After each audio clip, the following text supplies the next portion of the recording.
Tai daug dėmesio skiriam pačiai ašiai, mūsų spiruokliai.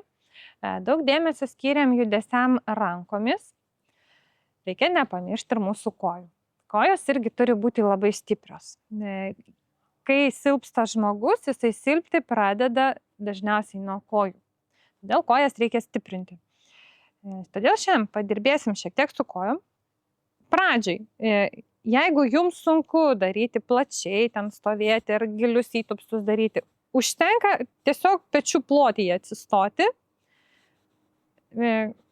rankas įremti į kojas, tokiai poilsio pozicijai, pailsėti, va tiesiog paprastoj poilsio pozicijai. Užapvalinkit šiek tiek juosmenį, kad nueitų įtampa, nes labai dažnai žmonės būna įsitempę šitoj vietoj. Užapvalinam, įsiremiam, užapvalinam, truputėlį pasiubuojam, užapvalinam, pailsim, paspirokliuojam, pailsim. Kas yra svarbu? Netūpkit giliai. Nesistengkit, kad keliai neišlystų į priekį, ar ten, kad uodega būtų žemai. Uodega į viršų, keliukai atgal. Turim išmokti jausti, kur yra mūsų svoris. Ar jis ant pirštų galų sukrenta, ar kaip tik ant kulnų sukrenta. Turim jausti, kad jis turi būti pilnai pasiskirstęs per pėdą. Ant kelių neturi būti jokio svorio, jokios įtampos. Jėga praeina kiaurai. Taip? Čia viskas laisva. Ir po truputėlį pasiubuojam. Užmetam svorį ant vienos kojos, tada su šita koja atsispiriam, stumiam ir mūsų svorį sugeria kita koja. Vėl. Su šita koja tarsi stumiam žemę, atsispiriam, perstumiam svorį ant kitos kojos. Ir pasiubuojam. Kam skauda juosmenį, palinguokit, tai pavargot. Į šitą poziciją poilsio atsistojot ir pasiubuojat. Tai yra ne tik lingavimas paprastai taip nuo kojos ant kojos, bet yra atsistumimas, o šita koja įsispiria, sutvirtėja, sugeria svorį. Tada ji gali atsispirti ir perduoti kitai. Pasiubuojam, laisvai.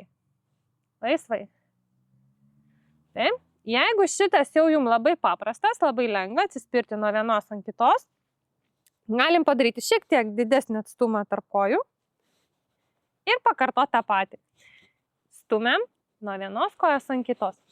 Dabar pojūtis, nugara tiesi, jausmas, kad mes su visu savo šonu bandom kažką nustumti į šalį.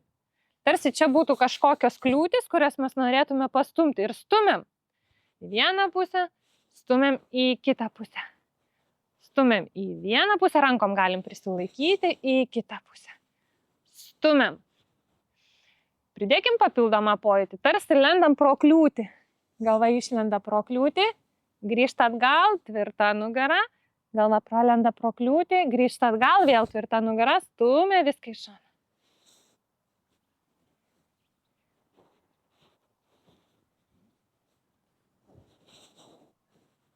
Jeigu šitas jau jums labai lengva ir paprasta, pridėkim rankas. Stumiam gumas į šoną. Tarsi rankos užkabina gumas ir stumia į šoną. Viena, kita, įsiremiam. Šitą ranką stumia, tempia gumą pro apačią. Kita ranka tempia gumą pro viršų.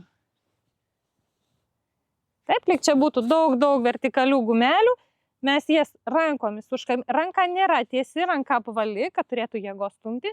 Prastumė, įsiremia į koją, kita ranka pradeda stumti pro viršų. Čia irgi daug vertikalių gumelių ir mes jas stumiam.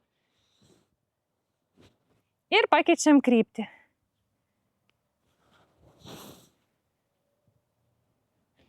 Galima judėti tokiai nedidelei amplitudei.